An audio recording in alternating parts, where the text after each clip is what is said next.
আসসালামু আলাইকুম রহমতুল্লাহ। এটা হচ্ছে আমার নিজে হাতে বানানো লবণ। নিজ হাতে বানানোর বলতে তো লবণ বানানোর প্রক্রিয়া আমি জানি। 5 লিটার সাগরের পানি থেকে আমি এই লবণটা পেয়েছি, প্রায় 200 গ্রাম হবে। তো সাগরের পানির ঘনত্ব কীরকম তাহলে কল্পনা করে দেখুন কী পরিমাণ লবণ আল্লাহ পাক সাগরের পানিতে দিয়েছেন। 5 লিটার পানিতে যদি এতটুকু লবণ পাওয়া যায় তাহলে গোটা সাগরে কত মিলিয়ন কী পরিমাণ লবণ, এটা কল্পনা করা সম্ভব না। আমার মূল বক্তব্য হলো লবণের নিজস্ব কোনো ক্ষমতা নাই জলীয় বাষ্প হবার, আল্লাহর হুকুম ছাড়া। যদি আল্লাহ হুকুম করে মানুষকে মানুষের জন্য আযাব হিসাবে আযাব দেওয়ার জন্য, আযাব বলতে হয়তো লবণাক্ত আবহাওয়াটা হচ্ছে একটা আযাব। লবণের নিজস্ব কোনো ক্ষমতা নাই জলীয় বাষ্প হওয়া, এটাই তার প্রমাণ। দেখুন 5 লিটার পানি আমি একটা ডাব্বার মধ্যে প্রথমে এটার মধ্যে রেখেছিলাম, এখানে কম হওয়ার পর এখানে রেখেছি। তো পানিগুলো জলীয় বাষ্প হয়ে চলে গেছে, লবণটা নিচে বসে গেছে। এটা হলো লবণ তৈরি করার, চাষ করার প্রক্রিয়া মূলত। তো দেখুন লবণের নিজস্ব কোনো ক্ষমতা না জলীয় বাষ্প হওয়া, আল্লাহর হুকুম ব্যতীত। আল্লাহ যখন হুকুম করে জলীয় বাষ্প হওয়ার জন্য, মানুষের ইমানি ধাক্কা দেওয়ার জন্য একটু আজাব এটা, অর্থাৎ লবণাক্ত আবহাওয়া। এটা আরব দেশের ঋতুবা বলা হয়। ঋতুবা হচ্ছে এটা আযাব, আল্লাহর আযাব এটা।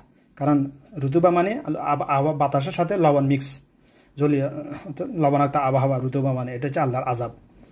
তারপরে মানুষ কি বিন্দুমাত্র কোনো ডর ভয় আছে? নাই, ডর ভয় নেই, বিন্দুমাত্র ডর ভয় নেই মানুষের।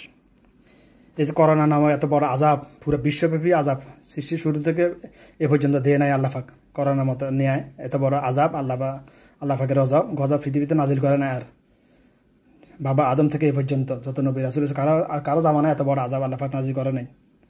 কেন এই আযাব দিয়েছে? আল্লাহ পাক মানুষের মনুষ্যত্ববোধ ফিরিয়ে আনার জন্য, মানুষের ইমানটাকে টিকে রাখার জন্য। কিন্তু তারপরে করোনা আসার পর থেকে এই পর্যন্ত মানুষের ইমান আরও দ্রুত, আগে যে পরিমাণ কমছে, স্লোলি কমছিল একটু, করোনা আসার পর থেকে মানুষের ইমান আরও আগে থেকে বেশি দ্রুত কমতেছে। মুনাফিকের সংখ্যা অনেক দ্রুত বাড়তেছে। এটা তো বাড়বে স্বাভাবিক। মুনাফিকের সংখ্যা না বাড়লে কেয়ামত হবে না। কেয়ামত কখন হবে এটা মুনাফিকদের উপর নির্ভর করবে। মুনাফিকের জন্ম হয় মুসলমানের ঘরে। তো আশা করি কথাগুলো বোঝার চেষ্টা করবেন। যে মিথ্যা কথা বলে সেই মুনাফিক, যে মিথ্যা কথা বলে দুনিয়ার লোভে মিথ্যা কথা বলতে, সে তার দ্বারা যে কোনো পাপ করা সম্ভব। মিথ্যা সকল পাপের জননী, এই জন্য বলা হয়। কোনো এক মনীষী কথাটা বলে গেছেন।